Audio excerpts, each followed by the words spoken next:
Daksha digital exclusive. This is Durga. ఇరాన్లో నెలకొన్న ఉద్రిక్తతల నేపథ్యంలో సుమారు 600 మంది మరణించారు. వేల సంఖ్యలో క్షతగాత్రులయ్యారు. అంతకు మించి నిరసనకారులను అక్కడి సైన్యం అదుపులోకి తీసుకుంది. అయితే సైన్యం అరెస్ట్ చేసిన వారిలో 6 భారతీయులు కూడా ఉన్నారని తొలుత సమాచారం అందడంతో ఇరాన్లోని భారత రాయబార కార్యాలయం ఉలిక్కిపడింది. ఈ విషయమై ఇండియన్ ఎంబసీ అధికారులు ఇరాన్ రాయబార కార్యాలయాన్ని సంప్రదించగా అవాస్తవమని, భారతీయులు అరెస్టు కాలేదని నిర్ధారించడంతో ఊపిరి పీల్చుకున్నారు.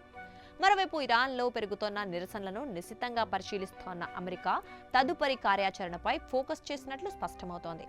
వెనిజువెలా అధ్యక్షుడి నిర్బంధం, రష్యాతో కయ్యానికి సై అంటూ అమెరికా సంకేతాలు, ఇరాన్పై అమెరికా దృష్టి సారించిన తీరు చూస్తుంటే ట్రంప్ తదుపరి లక్ష్యం ఇరాన్ దేశమేనా అనే అనుమానాలు తలెత్తుతున్నాయి. ప్రపంచంలో చోటు చేసుకుంటోన్న ఘటనల దృష్ట్యా 2026లో ఏదో ప్రపంచ యుద్ధం జరుగుతుండొచ్చనే అనుమానాలు లేకపోలేదు.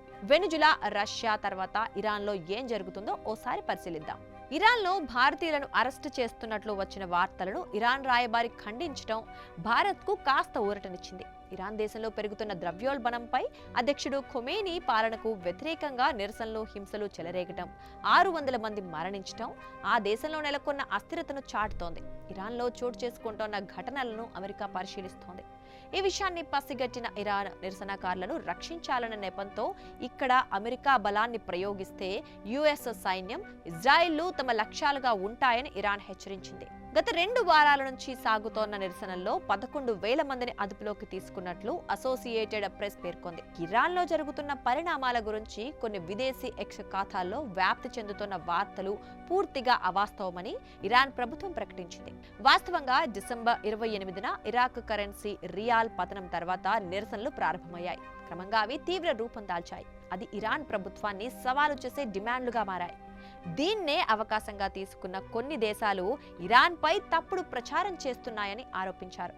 మరోవైపు అవకాశం కోసం ఎదురు చూస్తోన్న అమెరికాకు ఇరాన్లోని అంతర్గత సమస్య కలిసొచ్చిందని భావిస్తున్నట్లు స్పష్టమవుతోంది.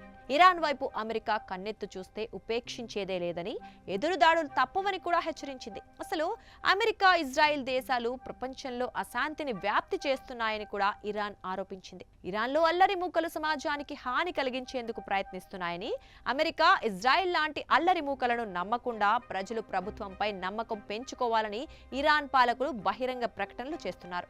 ఇదిలా ఉంటే ఇజ్రాయెల్ విదేశాంగ మంత్రి ఓ ప్రకటన చేశారు. ఇరాన్ ప్రజల స్వాతంత్ర్యం కోసం పోరాటానికి ఇజ్రాయెల్ మద్దతిస్తుందని చెప్పడం ఇరాన్ కు షాక్ ఇచ్చింది. ఇరాన్ లో కొనసాగుతున్న నిరసనల మధ్య అమెరికా, ఇజ్రాయెల్ దేశాల్లోనూ ఆందోళన పెరిగింది.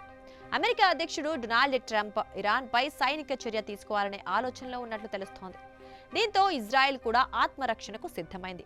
మరోవైపు అమెరికా విదేశాంగ మంత్రి మార్కో రూబియో, ఇజ్రాయెల్ అధ్యక్షుడు నెతన్యాహు మధ్య శనివారం ఫోన్లో చర్చ జరిగిందని సమాచారం. ఈ సంభాషణలో ఇరాన్లో అమెరికా జోక్యం చేసుకునే అవకాశం ఉందన్న అంశంపై చర్చ సాగినట్లు సమాచారం. అనుమానాలకు ఆజ్యం పోసినట్లు ఇరాన్లో నిరసనకారులపై హింసను ఆపాలని అమెరికా అధ్యక్షుడు ట్రంప్ ఇరాన్ను హెచ్చరించారు. ఇరాన్ ప్రజలకు సహాయం చేయడానికి అమెరికా సిద్ధంగా ఉందని ఆయన అన్నారు.